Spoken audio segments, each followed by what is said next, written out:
We're getting ready for the home stretch of the NBA season. Welcome into a brand new edition of the Gimme the Hot Sauce podcast. Stacey King is alongside.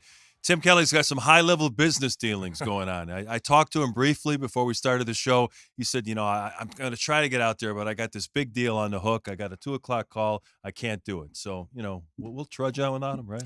We've done it before, and we survived.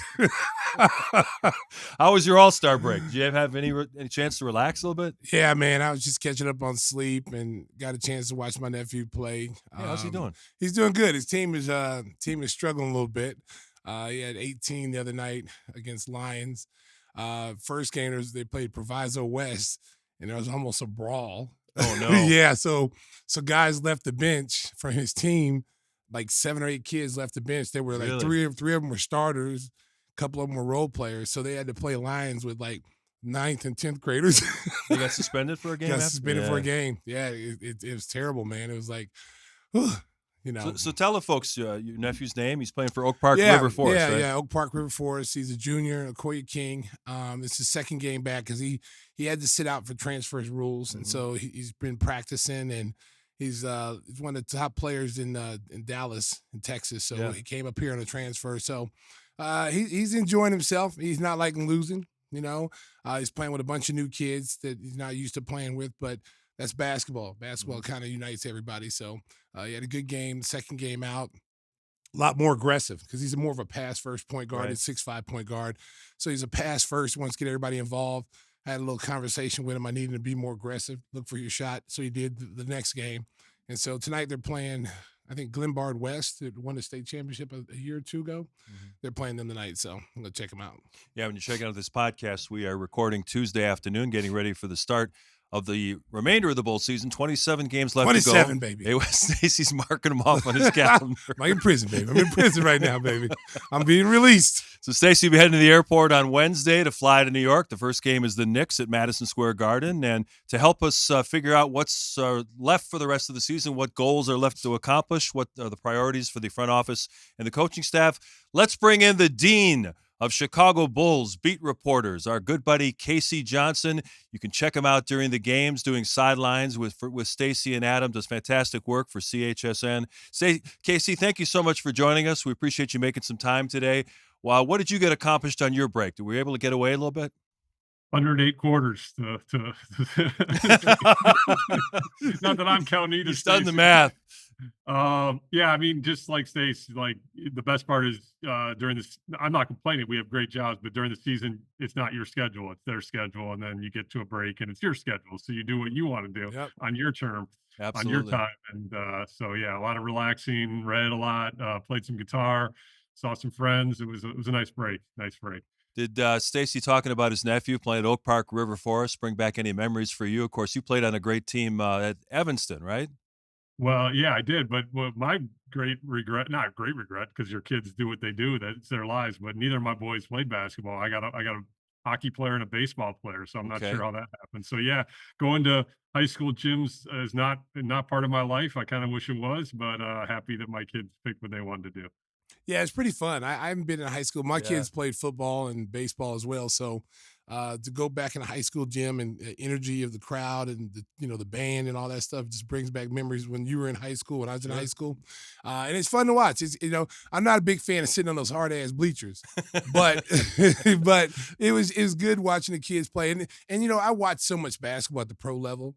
And, it's like you see so much fundamentals that they're not fundamentally sound, even at the high school level. Some of the things that they're doing, you're like, oh, God, no, don't tell me I got to watch this. I told my nephew, I was like, man, if you weren't related to me, I might have left.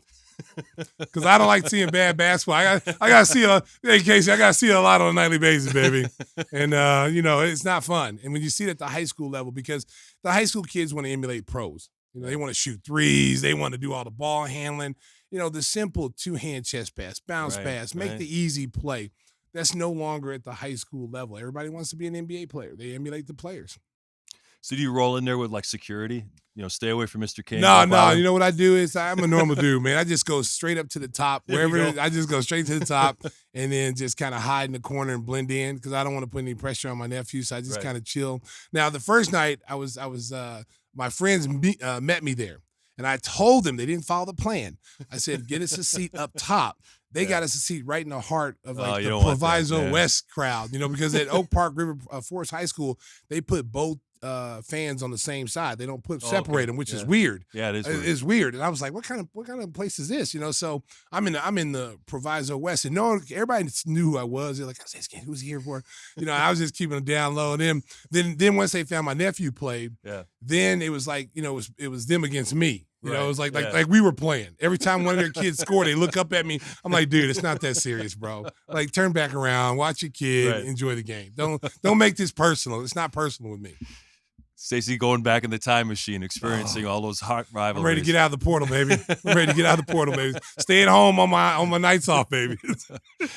All right, Casey, let's shift it to the Bulls conversation. Obviously, they kind of limped into the All-Star break, not only losing 4 straight, but it seemed like just watching, I wasn't there, I was watching the games on TV, that the effort wasn't there. The guys really weren't playing as hard as we saw through the first part of the season. I know part of that was the hangover from the trade deadline. I'm sure Vooch didn't know if he was coming or going. Do you think we'll see a new level of energy and effort as we start these remaining 27 games? Well, you'd certainly hope so. I mean, Stacey and I talked about it on and off the air. I mean, not only did they lose those 4 games, but it was by an average of 22 points. I mean, those were blowout losses. And to your point, Mark, yeah, I mean, I didn't see great defensive transition. I didn't see great pursuit of 50-50 balls. And, they obviously have offensively predicated much of their game on pace and connectivity and three-point shooting. And with Lonzo Ball out and Zach LaVine in Sacramento, those are 2 big hits to their offensive approach. And they shot, horribly from 3 those last 2 games against the Pistons, 19 for 88. So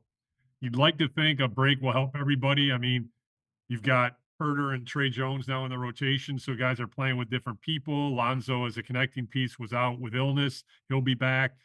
Your best players in Sacramento.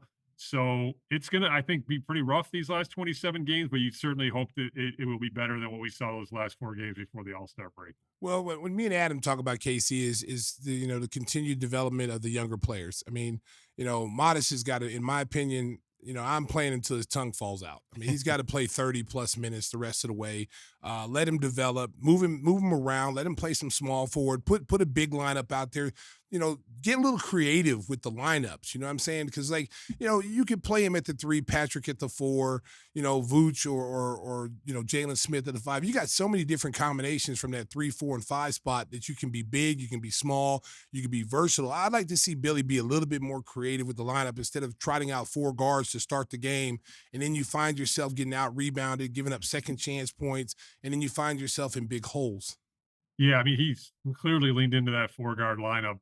And, obviously, because of the way they want to play with pace, three-point shooting, you can see some of it. But I agree with you. You got 27 games here. He has talked about trying to use that pairing of Modest and Patrick Williams more. I personally would like to see that, not only to kind of see how Modest reacts to it, but Patrick, because after Patrick had that strong initial showing when he first came off the bench, he didn't close before the All-Star break well either. He had 4 straight single-digit scoring games and was back to those 1, 2, 3 rebound games that you just don't like to see from a guy with that kind of physical presence. I mean, he's got like the perfect body to impact games more rebounding. So I'd like to see Modest and Patrick play a little bit more together. Billy has been very comfortable with 4-guard lineups. We'll see how he handles these last 27 games, but yeah, Modest to me is the future, and obviously went into the break with 8 straight double-figure scoring games, and probably will be looking to come back from that disastrous slam dunk performance. Yeah. So, Yeah, I was feeling for him. That was painful. He kept trying that same dunk, and you could see that he didn't have the timing right.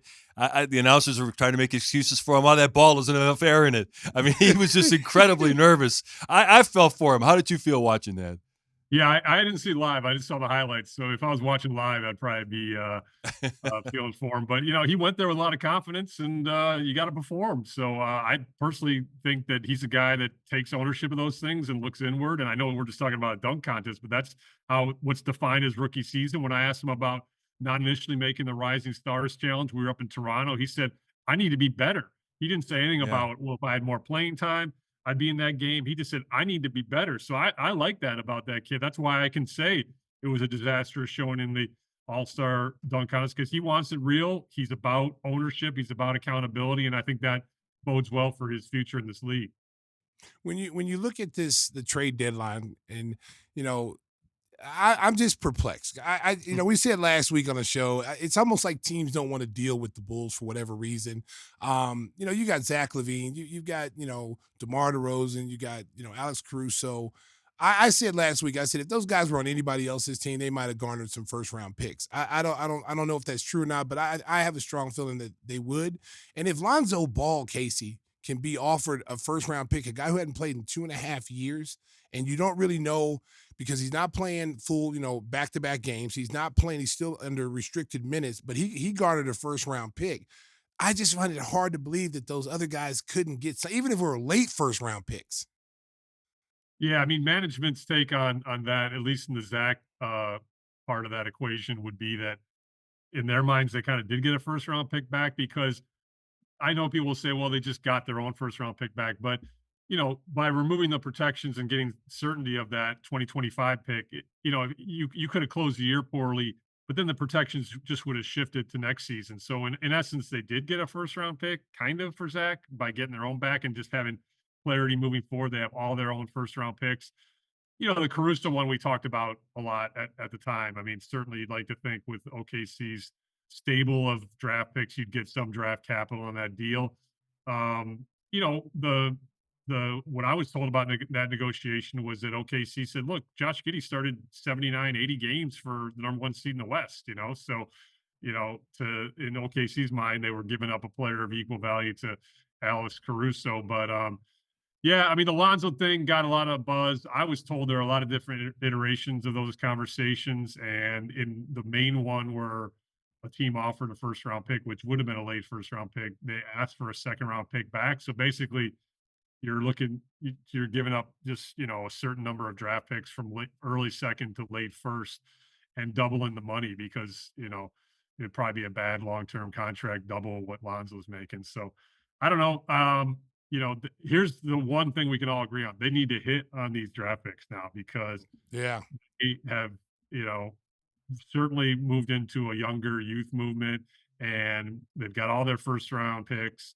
They've got to hit on their draft picks. And that is going to be critical to get out of this, stage of mediocrity that they're in. Well, that's a larger issue, Casey, because it seems like this front office doesn't really value first round picks as much as others have. Obviously, Gar and Pax really value the draft. They did really well with, for the most part, with their selections. And it seems like AK and Mark would prefer getting young veterans like Josh Giddey. I mean, he said as much, AK has in press conferences, that, I like to have young veterans who have somewhat of a track record in the league.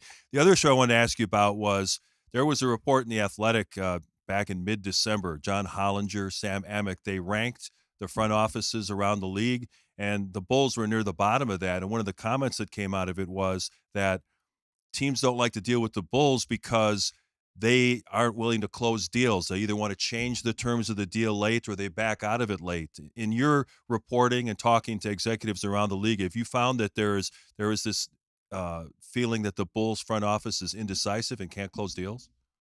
I mean, I haven't heard that directly. I would just say that, they haven't. I mean, they initially pulled off a lot of deals. So, I mean, I would think that early on in their tenure, that was probably not the case. I mean, I still am stunned at the way they came in. I remember writing when they got the job, looking at Arturas's draft history, the front office that he was part of in Denver, that Nuggets front office draft history, and talking about how, that was a unique team in the NBA at the time because a lot of those guys were homegrown, and obviously you hit on a once in a lifetime unicorn in Jokic in the second round. But a lot of those guys beyond Jokic were their own picks, and they stayed with them, which was atypical in the NBA at the time. So I was working under the assumption that that's how Arturas was going to be as a lead executive, and then boom, he just blows it up with that Orlando trade and sends out 2 first round picks in the process, and then just keeps going with the giving up the first round pick and the DeMar DeRozan sign and trade acquisition. So I think they caught us all off guard by the way they built that first iteration around, Caruso in free agency and DeMar and Vooch via trades. And actually Lonzo was a sign and trade too. So him too. So initially that was not the case at all. Since then, you can just judge it by the inactivity. I mean, whether that's the Bulls' choice or people finding them hard to deal with, I can't say. What I can say is that, it's clear now that they are trying to change this roster. And Arturas keeps saying that that's his approach, is that there's more changes that need to be made. I personally thought they were coming at the trade deadline. I was surprised Zach was the only deal. But that's certainly a big one, and we'll see what they do this offseason now as well. Okay, so now let's put your GM hat on, Casey. Okay, because we like to play Terrible GM GM. sometimes too. You got Josh Giddey's a restricted free agent. Do you let him go out and set the market if you're the Bulls, or do the Bulls repeat what they did with Patrick Williams last year when he was a restricted free agent and just go ahead and just, set the market for themselves? Do you think this summer they're going to let him go out there? Because I've heard he wants upward from 25 to 30 million dollars a season. And that's big money right there. And if you're if you're the agents of Ayo Dosunmu, agent for Kobe White, you're sitting there licking your chops like, wait a minute, if this guy's worth all this and our guys are productivity wise better, what are they worth? Yeah, I mean, multiple things as the light went off in the room I'm sitting in. Sorry. I think the Bulls are listening in. They don't want to hear any more from you, KC. I'm operating in darkness. I actually am in the United Center because I had some business to do here. So put a spotlight on me now. I'm in our broadcasters room, Stacey. I know. I know. No, but what I would say is multiple things. First of all, I would say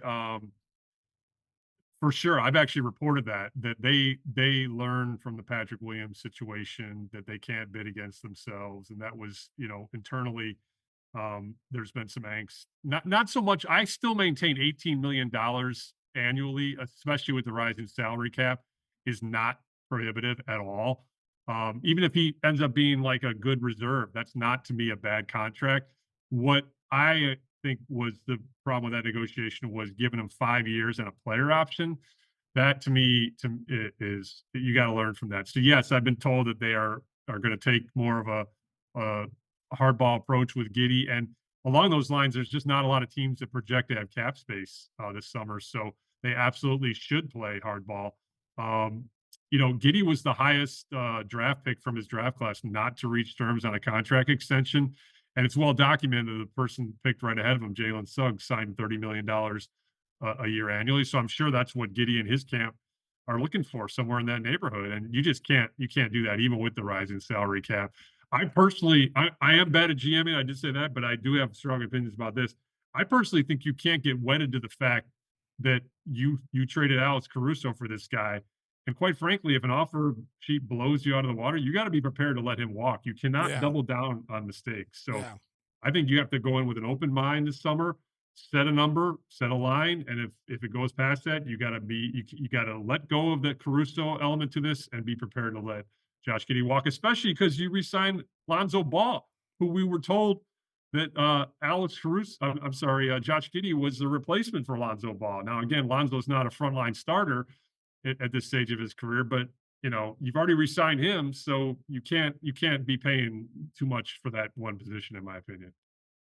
I know you get a chance to talk to Vooch on a regular basis, and obviously he's a veteran. He knows how the business of basketball works, but for the last couple of months, people had him leaving, and now he's still here.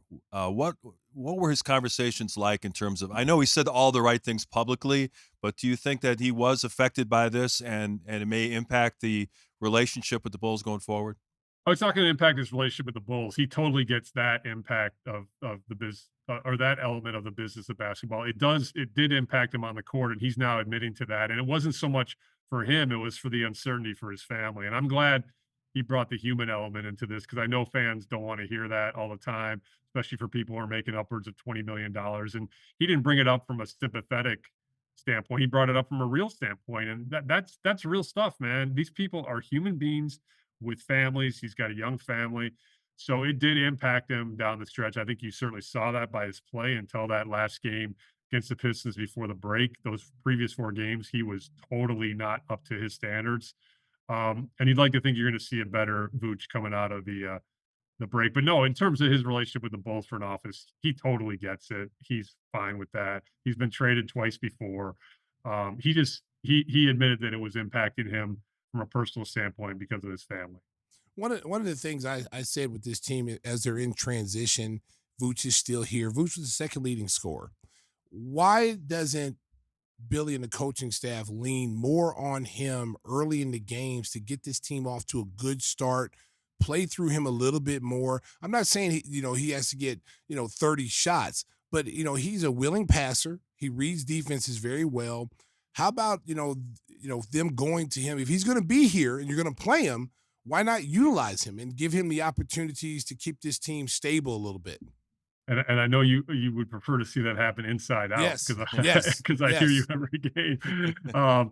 No, and especially because look, that 3-point shooting that he had to start the season was unsustainable. I mean, he's still shooting at a good rate, but he's at 38% now after being 45% earlier in the year. So yeah, I agree with you. I think one thing you're seeing happen, Stace and Mark, and I know you guys see this too, is like, with Zach gone, everyone bumps up a notch on the scouting report and on the defensive game plan. So Kobe's looks aren't as clean. Vooch is drawing more attention. I mean, Zach LaVine is a hell of a player. Yes, he And is. that's one other element I would add to my GM duties. I'm not good at GMing, but I told Arturis publicly and in some private conversations, I would not have traded Zach I said LaVine. the same thing. Yeah. I I know. said I I know would you have said built. it I many would have, times too. Casey. Yep, I go would have ahead. built. How many years did he have left? 2, 3? Yeah, 2 years. Okay, Yeah. so I would have built around him, try to get the pieces around him because you don't find a Zach LaVine on the street every day, and you're not going to draft a Zach LaVine, and if that player may not turn out to be that kind of player for 4 or 5 years, that's a unique talent. Maybe he's not the best defense, but I thought this year he really tried to play both ends. He played better defense this year than we've seen him since he's been here. He competed every night, and he got his bounce back. He looks healthy, and he wanted to be here. Yeah, and I mean, the part I can understand it happening is they felt like they had tried it long enough with him as one of the lead guys, and to get off that money when you were paying him that much and it wasn't impacting the winning, you got to try something new. I can maybe understand that element, but I'm with you. It's like he's 29, he's turning 30 next month, playing at an incredibly high level. And to bring it back to the point I was making, like when he's off this team, you Yeah, see you see how it. much he helped everyone around him Yeah. because of the defensive attention he drew. And with him gone, you're seeing teams load up on Kobe. You're seeing teams load up on Vooch. And quite frankly, they don't have a lot of shot creators. No. And even Giddey, as talented of an offensive player he is, he's not a great shot creator.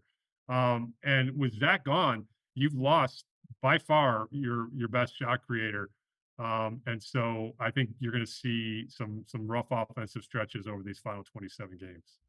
I know Bulls fans are looking towards the future, hoping to win the lottery, which their odds are going to be very, very much stacked against them. You guys are busy covering the league every night. I've got more free time, so I've watched a lot of college basketball. And to be honestly, outside of Cooper Flagg, who's outstanding and is going to be a big difference maker in the league, some of these guys that were rated super high, I've watched them a lot. There is no other franchise changer besides Cooper Flagg. I think the Ron Harper's kid, Dylan Harper, is a very good player. I think he's going to be a good NBA player. I don't think he's going to be a franchise changer. The kid Ace Bailey, who his teammate, nice, but he's really wild and doesn't even know how to play right now.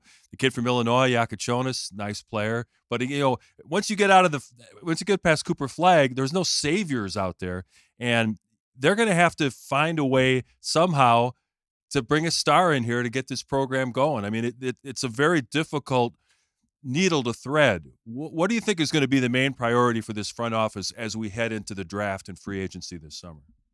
I mean, I think this is going to be a multi-year situation. I don't think you're going to see that dramatic change that they enacted in the 21 offseason where they, had just made the Vooch trade and then get Ball, Caruso, and DeRozan in the same summer. I think this is going to be a multi-year, and this is why I talk about how it's so important to hit on draft picks. And Mark, I've heard actually just recently over the last 2 weeks before the All-Star break, the same thing as you, that this draft, as much ballyhooed as it was, is not as dramatically impactful at the top as people originally thought beyond Flag.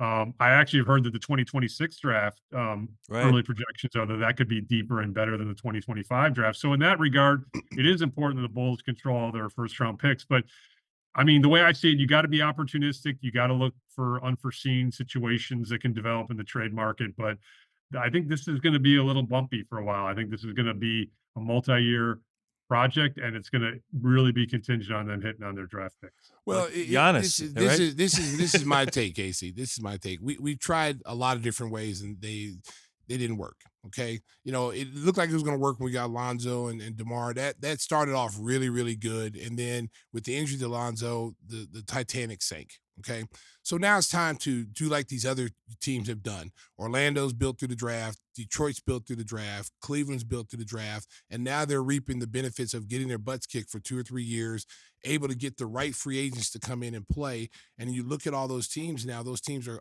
playoff caliber teams.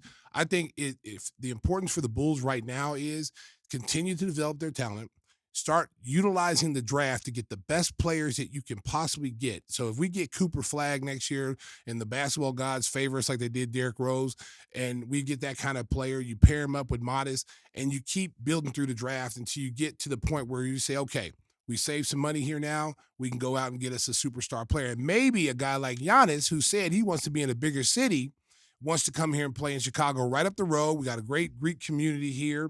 And if I'm Giannis, if I'm AK and him right now, I'm trying to find his brothers right now. I'm trying to find his brothers, sign him to 2-way contracts, get his mother to come in and bake some Greek food for lunch, and she can work in the kitchen when they help us out here, and then we'll be able to get Giannis because they're a tight knit family. They all want to stay together. So if you can scoop up all of them and bring them here, we'll get Giannis in a couple of years.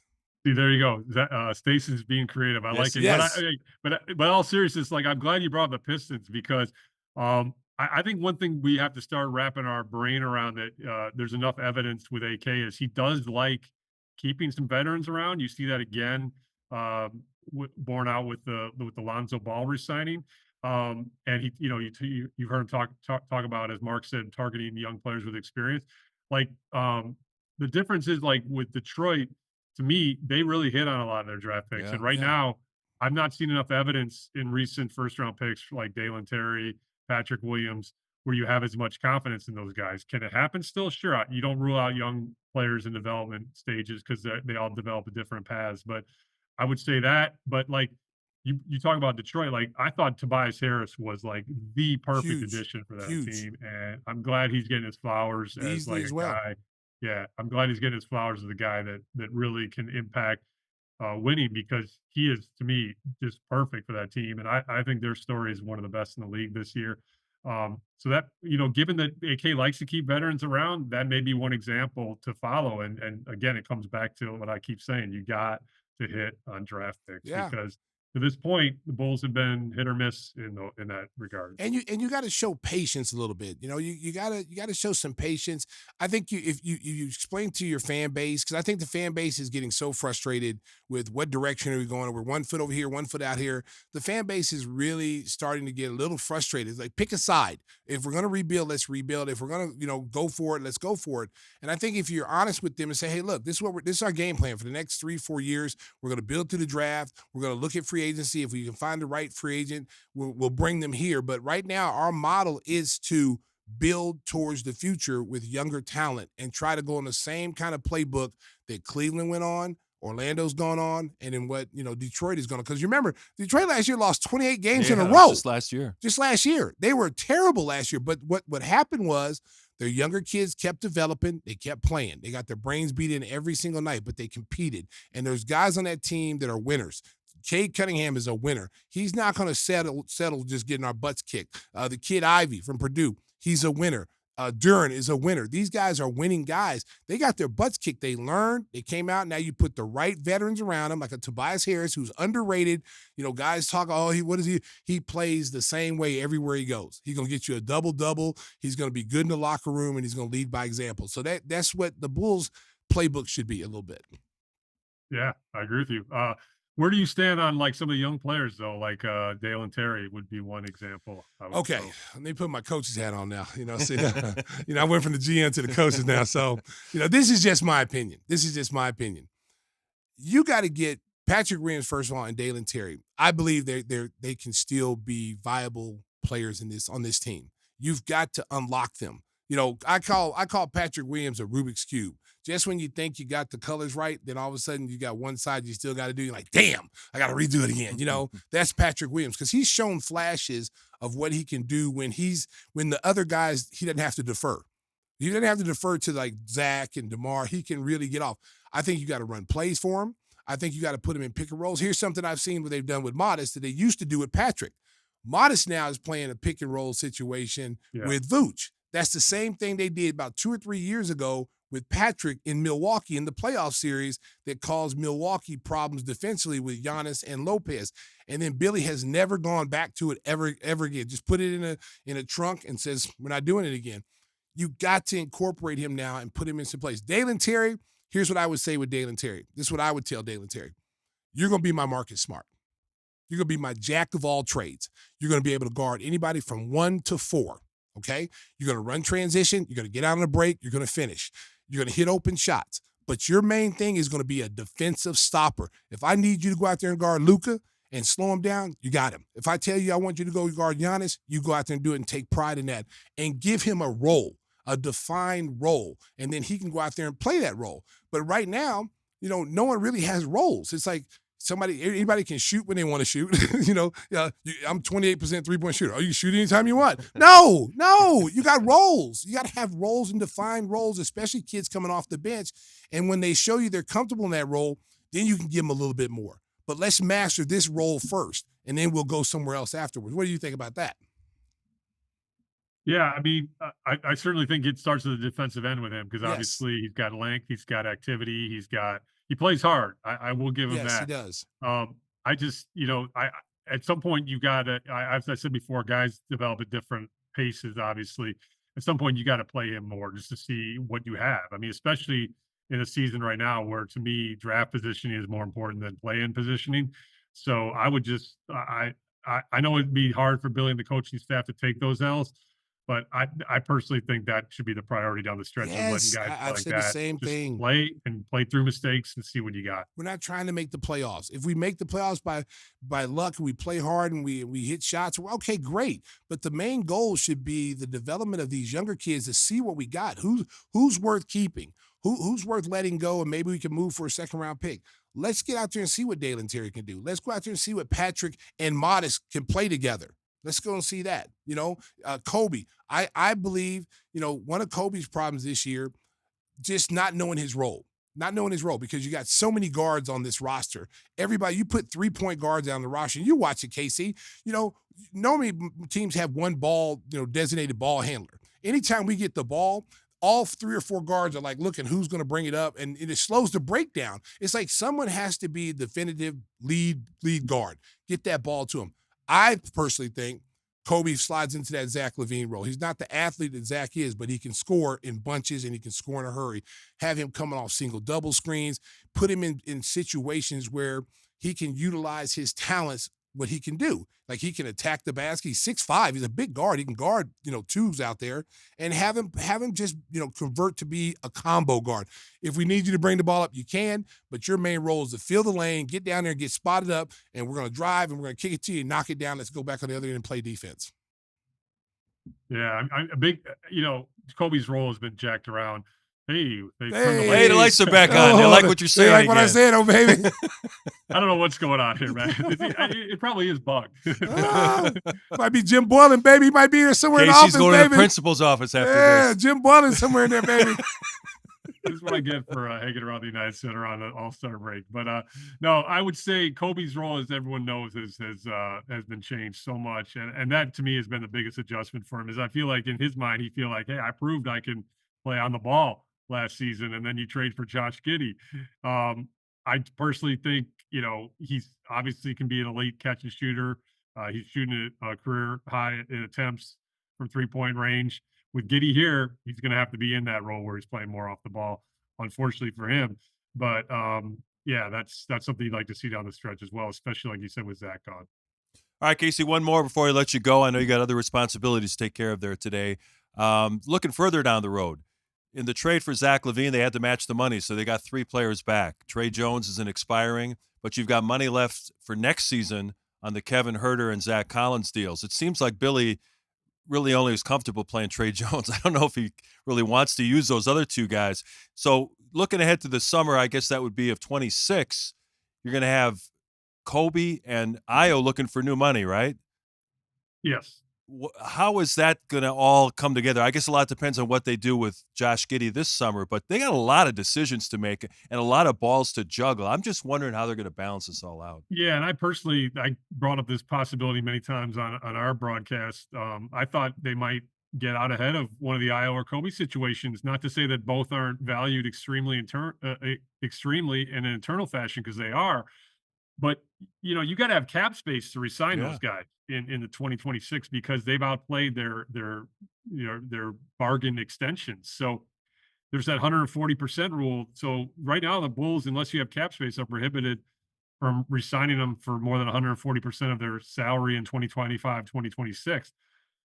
At some point, you probably got to pick one of those two and get out ahead of it and trade the other one. Again, not because you don't like them, but because that's just the reality of the new collective bargaining agreement. But yes, Giddey will be the first domino of that decision-making process. So that's probably why they're kicking the can down the road a little bit. As far as the new guys, I've actually heard that there's some internal sentiment for bringing Trey Jones back, even though he's expiring deal, which again, another guard. That's just what we need. Another point guard. Well, I find it hard to believe, because as I said, if you're going to resign Giddey, you've already resigned Lonzo. Javon Carter's picking up that player option. Oh, So sure. Yeah, definitely. Yeah. I'm a loss of words right now. I just don't know the fascination of having 6 guards on the roster. I just don't understand. It's more like 9. I mean, because 9 9 guards. That one day, he said an overabundance of guards. I mean, and listen. I'm a big guy, and we're short on big guys. We're short on big wings. I think you have to address that issue if you're the Bulls, unless you're just saying, hey, listen, the first, these next 2 years, we don't care. We're just going to lose. So we're going to play with, these little guards. I just don't see how you can do that and go into another season when you've had no success. The only success they had is when Caruso played. And I think they've got tricked by that, because Caruso's a tough kid. He'll go out there and guard anybody on the floor. There are no Carusos on this team to play that role. You could trot Caruso out there and guard Giannis. You could put him out there because he had that ability and the mindset to do it. But on a nightly basis, we don't have a Caruso to go out there and trot 4 guards out there. It doesn't make any sense. You find yourself getting out rebounded by 20 rebounds. You find up giving up second chance points. You can't run if you don't get the ball. If you got to take the ball out every single time because the other team is getting layups and fouls. It just doesn't make any sense. Yeah, and as far as I do want to make one point about Herder, man, because Stacey, you and I talked about this once. Every time I saw that dude with Atlanta, I was like, man, that dude's solid, man. I was like, he's just good player, can make shots, tough. And I don't know what has happened. And I don't want to fully judge him yet, because obviously getting traded throws your whole world into upheaval. But, I mean, he was shooting 30% from 3 in Sacramento before the trade, and he has looked pretty rough in these first few games with the Bulls. So you'd like to think he can kind of refine his identity to define his Hawks tenure. Because every time I saw him with Atlanta, I was like, that dude can play. He's a rotation player. You know what the difference is, Casey, that you saw in Atlanta and what we've seen in Sacramento and here, is he was a catch and shoot guy in Atlanta. He was constantly on the move with Trey Young in the high pick and roll. They set a down screen for him. He was constantly on the move. He's on a catch and shoot guy. And when he was in Sacramento, it was like spot up guy. Here, he just sits in the corner and spots up and shoots. I'm a firm believer, man. If you go back and look at tapes, man, and you watch this kid play, he's a much better catch and shoot guy than a standstill shooter. And that's what you got to put him in. You got to put him in a system where he's comfortable. I mean, it's not hard to run a catch and shoot situation. It's like, hey, send a guy down there and just sit a down screen and bring him up. It's not that hard. So they're going to have to figure something out, because the way he's shooting right now is not what I've seen when he was in Atlanta all those years. Not the same kid. Yeah, I agree. All right, we're going to let you go. I know we were very generous with your time. We appreciate you talking us through all these issues. And where can the folks check out your podcast you do with Cam Smith? Tell us about that.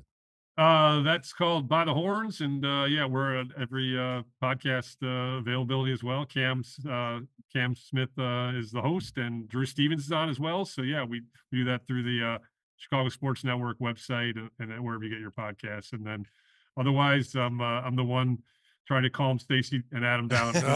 Sometimes you lying. So, I've been into him the last game. I was like, I needed a fifth of vodka. I was ready to start drinking at the table. Well, we're all part of the Chicago Sports Network family. Casey, thanks for joining us. We'll look forward to following you the rest of the way. You going to New York? You going to New York? I'll be in New York. All right, good, man. We'll see you there. Safe travels, Casey. We'll talk to you soon. Thanks again. Thanks for having me on, guys. Take it easy. Our thanks to Casey Johnson for joining us. And hey, look who showed up. If you're watching on YouTube, there's Tim Kelley. Did you close the deal? Yeah, of course. But then I crawled in under the table here. You guys didn't see me under there. No, I saw you. You were touching my leg. That's right. It was inappropriate. I'm calling HR as soon as we get off the set here. I pulled the power plug on KC, too. Oh, yeah. Okay. You probably did. Yeah. It went dark. CHSN trying to save a few bucks. Wow. So no all-star break for Whispers. You were working, obviously, right straight through there. Yeah. No trip to Florida. No, nothing. For none of us. Yeah. For none of us. None of us. I was planning on going. He locked the door on me. Yeah, he gave it to somebody else, didn't he? He gave it to somebody else. Yeah, my son's boss. I think it was a good move. Okay. Yeah, got to take care of family. Family first. Hey, got him a raise. Black guy has to go there. They shut the door on me. Okay, wow. You can go next week. No, I'm not going anywhere with you. It's over, buddy. You had your chance. Hey, we talked about Modest in the dunk contest earlier with KC, but the whole All-Star weekend has been a big topic of discussion. I didn't care much for that format they had, playing games up to 40, and then they had that team with the young guys, the rising stars. I mean, it just didn't work. Let me tell you something. I understand what they tried to do. Right. They're trying to liven it up, but it looked like Barnum and Bailey circus. It was terrible. And then Kevin Hart kept popping up. Yeah, he kept popping up like a leprechaun. It's like, all right, man. It got to a point where you got tired of seeing him. Right? Yeah. And he wasn't that funny, you know. The only funny thing when he stood up against the WNBA girls and they told him, "Hey, can you stand up?" And and they were like 6'2", 6'3". "Hey, can you stand up?" And he's like, "I am standing up." He's like, "Oh wow, I didn't know. We need to squat down there." And that was funny. Yeah. But the whole format. Listen, if you want to make the All-Star game good again, what you need to do is, as a commissioner, I'd send Larry Bird in there. I'd send Magic Johnson. I'd send Michael Jordan. I'd send, Pat Ewing, Elijah, all the great players who played in the All-Star game, and have them talk to these guys and be like, "Hey, look, you guys, the reason why the game is down because, you guys are not giving effort. Right. You got to go out there and compete. You got to go out there and play hard and try to win and show everybody who's the best." And when those guys are telling you that, you have no other choice but to listen. Second thing I would do if I was Adam Silver, we got enough foreign players in the game now. Go Europe versus America. Yeah, that's what they should do. Absolutely. Go Europe versus America. Right, I guarantee you'll have a competitive game. Yeah. Because if you don't, the Europeans are going to blast the Americans every single time to the point where the Americans say, "All right, enough of this." Because their roster's better on paper. Yes, that's what I would do. So Adam Silver, thank you. You just say thank you, send a compliment through the mail. If you want to spice the game up, go Europe versus USA. Absolutely. And I guarantee you the competitive games will pick up. People will want to see that. And the European players are proud. They're proud. They're going to, you don't think Giannis is going to be like going 100 miles an hour? You don't think Jokic is going out there playing with Luka and those guys and saying, let's kick these dudes' ass? You don't think they're going to do that? And the American players, they might come in and say, "Oh, it's no big deal." And when you're down 50, I guarantee you now the competitive juices will flow. That'll never happen again. I guarantee it. The other thing that was interesting, All-Star Weekend, Draymond Green was there. Of course, the game was in the Bay Area, and he was used by TNT, pretty much guaranteeing the Warriors to win the championship. Did you catch that? He went on TNT and said, "We will win the championship this year." Draymond Green. NBA 2K video game? And that's only he because was feeling himself. He said, Jimmy Butler's a franchise changer, and we're going to win the championship this year. What? Puff pass, Draymond. It's a good effort, man. Listen, I know you're hyped about Jimmy. I know y'all think Jimmy's going to bring that championship element, but let's be real. You don't have enough firepower for the Western Conference, bro. You just don't. And if Steph Curry, if he goes through one of those games where he's not hitting shots, you're in trouble. And I like Jimmy. I think Jimmy's a good addition to them. But there is no way they're going to beat Oklahoma City. There's no way they're going to come in and beat a Denver Nugget team. There's just no way, man. And Minnesota's still out there lurking. Memphis is out there lurking.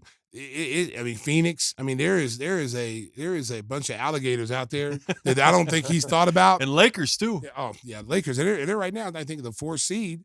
So, and Luka gets in shape. No, man. I don't even know why he got up there and did. He must have been on something. He was playing to the crowd. They had a set outside the arena, and the fans were all there. So he was playing up to the crowd. He was playing up to his home crowd. Yeah. And I bet you the damn home crowd's like, what is he smoking? This dude is out of his mind. There is no way. We might not even get past the first round. Yeah. You know, so where are they at in the playoff seeds? If they hey, they're 10 right now. Oh hell no, they're 10th. I think they're one game over 500, maybe 2. Man, look at that. Let me see. Here we go. Oh, so they're in the playing game. Yeah, one game over 500. Yeah. Okay, so if they had to play right now, they would play who they play. They'd play the Sacramento. 7 plays 8 to get the automatic bid, and then 9 plays 10. So that game, Minnesota beats Dallas. So then it'd be Dallas versus the winner out of Sacramento. Yeah. I say Sacramento beats Golden State. Yeah, I mean, anything's possible right now. Zach's still getting acclimated. They've got an interesting team with DeRozan and Sabonis. So it'll be interesting to watch how Sacramento develops. Zach had a 32-point game. Last game. Yeah. Zach looks. I saw a couple games. He looked good out there. He's flying all over the place. They just signed Markelle Fultz. So you're getting him acclimated as a point guard to take some pressure off of Malik Monk and Zach. Zach's had to play a little point guard. He had like 7 assists when he had those 32 points. They're going to be a dangerous team. Sacramento's going to be a dangerous team. I will give Doug Christie a lot of credit. He's got them playing loose and fun, and Zach's playing above the rim, and he's acclimated very, very nicely there. One quick college basketball note. It was kind of history-making last year. It was Auburn #1 against Alabama #2. The SEC is loaded. That was a strange atmosphere. It was the Iron Bowl in basketball, and it was a pretty good game. Yeah, both those two teams have a chance to get to the national championship game. Auburn is, they're nasty. They got a bunch of length. They're athletic. Alabama's got shooters. Their big guys play big. One of those teams has a chance to win it all. Yeah, and it's the SEC. I'm sure you're wishing your Sooners would have stayed where they were in the Big 12, man. Listen, man. I'll tell you what. Whoever put the Sooners out there, whoever made this decision, I need to talk to you because you killed us. We might not ever. We'll have a better chance to get to the NCAA tournament in basketball, compared to football. Right. You killed our football chances. We're no longer going to be playing for national championship for at least 5 to 10 years. That SEC, and it's really 2 conferences now. It's the SEC and the Big Ten, and they are just loaded in both sports. Yeah, because you got all the schools in there now. You got all these powerhouse UCLA and USC and the Big Ten. Yeah, Oregon. You got Oregon. You got powerhouses in both conferences. So you might as well just say, let's clear out all conferences and let's make like the NFL, NFC and the AFC. And relocate the teams to their regions. You know what I'm saying? Make it all an NFL team. You know what I mean? Like the NFL schedule. Just have 2 conferences. Yeah, it's crazy. College sports is barely recognizable. I wish I was just still in college right now, boy. Woo! Yeah, when Casey was talking about $18 million a year for Patrick Williams, that's fine for a reserve. I was thinking, Stacey, you must be thinking you were born way too early, man. I told my parents they could have put me in a cryogenics and just froze a little embryo and then just released me in 20. What would 18 be right now? 20. I'd have to give me some math, Tim. Over 25. You could start there, and then you'd be 20 now. 2005? Yeah, I need younger than that. I need younger than that. I need to be about 17, 18, going into school. Oh, so knowing the ability that I had coming out of high school. Just go 07. I got to be the same player. Yeah. So if I came in as a 17-year-old, 18-year-old. But $18 million a year for reserves, not bad. No, not bad. Casey said. Hey, but you'd be still in college at 20 though, right now. Listen, why would you leave? That's like robbing the bank with no mask on, bro. You coming in, Jesse James style, no mask. You looking at the camera. I just robbed you.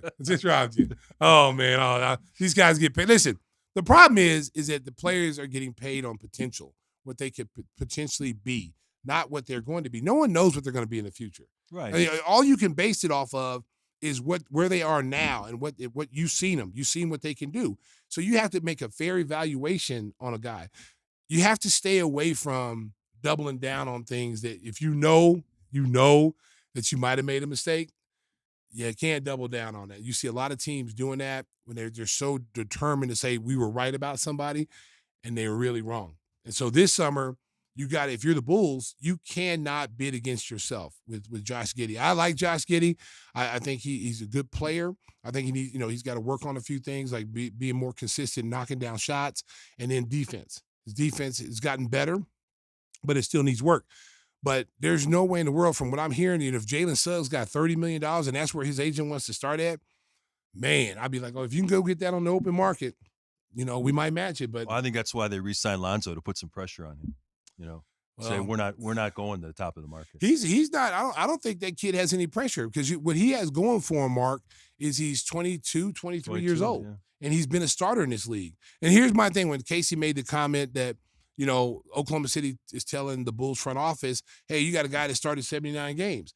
My argument would have been, yeah, but it's the same guy you just benched. Just benched in the it's playoffs, the same guy you just benched in the playoff and then told him he's going to be a sixth man or coming off the bench. Yeah. So therefore, we know the story, buddy. So don't come out and try to change the narrative and move the goalposts and say, hey, you're getting a guy who started 79 games. Yeah, but we're getting a guy that you just benched in the playoffs because he couldn't make a shot and he couldn't play defense. And you're also saying to him and his agent that he needs to get ready to come off the bench the next year if he wants to play for the Oklahoma City Thunder. So now I'm coming out, there's got to be some picks. Yeah, it's going to be fascinating to see. Because here's another thing, Mark. Yeah. Because if they didn't have Alex Caruso highly valued, Oklahoma City, there's no way in the world they would have gave him an $81 million contract sight unseen. They would have never said, let's they would have probably said, let's get Alex in here, see what he can do, make sure he's healthy, whatever, before we make an investment on him. They gave him $81 million before the season started.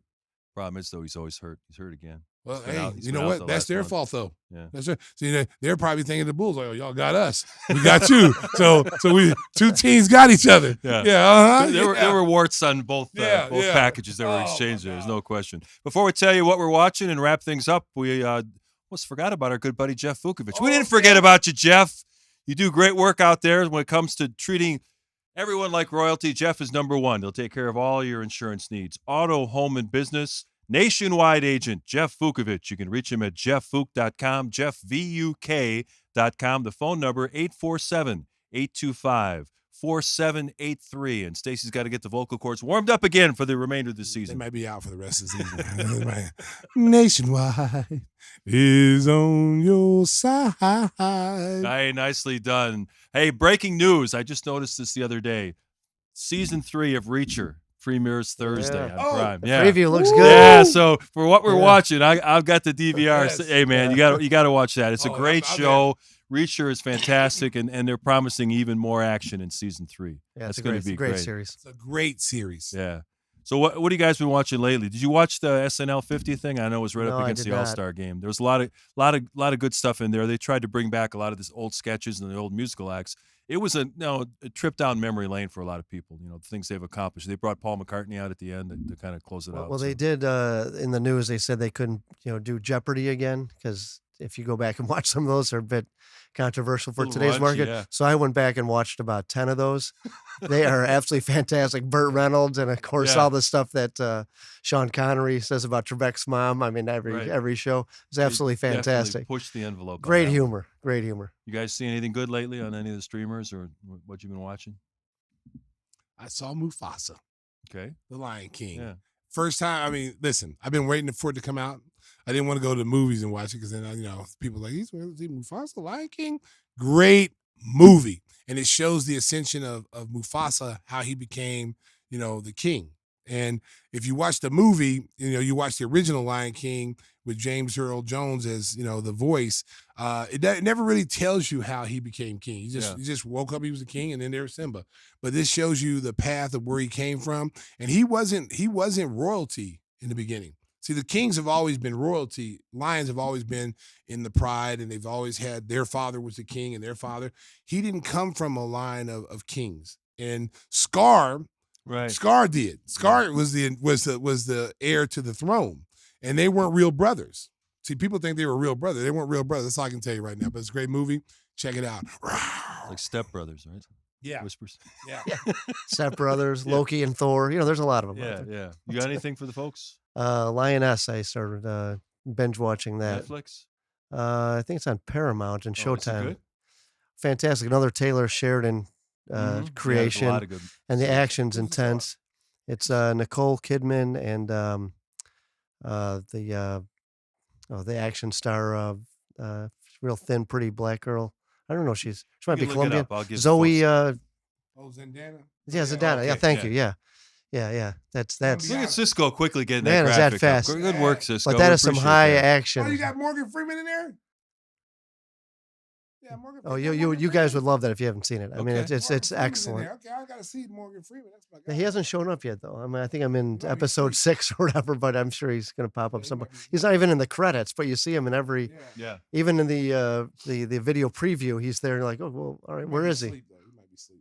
Yeah, he shows up at some He's like point. 80 now. He's like pretty old now. Yeah, I checked out a series on Peacock called The Jackal. Eddie Redmayne plays that this looks really high-powered assassin, and Yeah. there's an FBI agent trying to track him down, and he goes through all these elaborate disguises, and the scenery is really good. They're traveling all over Europe, in pursuit of this guy, and his ability to shoot and kill people from 3 miles is pretty crazy. So, Is that a Taylor Sheridan creation too? no, I don't think so. No, Okay. but it's Yes. it's an NBC Peacock thing. It's only 8 episodes. It's a It's a good. remake. Of a movie, right? They're It taking was, it from the it was- movie. It was. I want to say it's Richard Gere was in that movie, The Jackal. Mm-hmm. Yeah. Yeah, Richard Gere was in that movie. It's a lot of fun. Quick moving thing. Good personalities. How his profession affects his family. He's got a wife and a young baby, and he's dealing with all these issues. It's kind of tough to be a father and But and could you buy an Eddie assassin. Eddie Redmayne being a badass? Does it it work? worked. It Okay. worked. Yeah. That's Yeah, I what- wondered about that too because he was Yeah. in the The Harry Potter Beast. and the Yeah. Beast, Yeah, he's played. Didn't he He play? played a woman. He played a woman. Yeah, he in played a some- woman. Yeah, he's Yeah. played like some.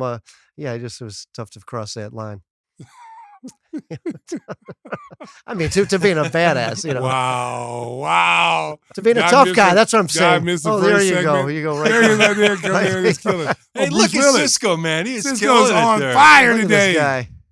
Way to go, Bruce Cisco. Willis. Yeah, Jeez. I forgot Bruce Willis was in there, but I Yeah. knew Richard Gere was in there. Yeah. And that was a good movie. That was a damn good movie. All right. Well, Stacey's got to get out of here because his nephew's playing basketball. So you got a Yep, trip to got the a Western trip. Burbs, Yep, and gotta go to Western good luck Burbs. to him tonight and the rest of the season. Well, I hope so. Whispers, thanks for joining us. Hey, tell the folks how they can get some hot sauce. Yeah, They always see it displayed out in front of us here. And Go to they GimmeTheHotSauce.com. Free shipping. Use the codes that literally scroll across the screen. Oh, is Yeah. that right? Yeah, you get some discounts, get some free shipping. Load up, and the barbecue and the 1871 is 50% off. So And tell them can't Christopher lose. Walken sent you. that's right. Where's he been? He was on the SNL 50th anniversary. No, I thought he wouldn't do it because of No, the, he wasn't. He wasn't actually on the Oh, show, okay, but they yeah, had clips of him. There's the cowbell thing. They, Like, they I'm not always show doing the it. cowbell, and Yeah. anytime they do the I got a retrospective, fever. and the only cure. The only cure is cowbell. So I hope that people enjoyed the trip down memory lane. We hope you enjoyed our visit with Casey Johnson as we played general manager, coach, and everything else, trying to sort out what the future of the Bulls might look like. We'll have another episode coming at you next week. Until then, Stacey's got to roll. Drive home safely, Chicago. Beep, beep. Oh my goodness! It's only preseason, but I'm hyped. Neil Fine.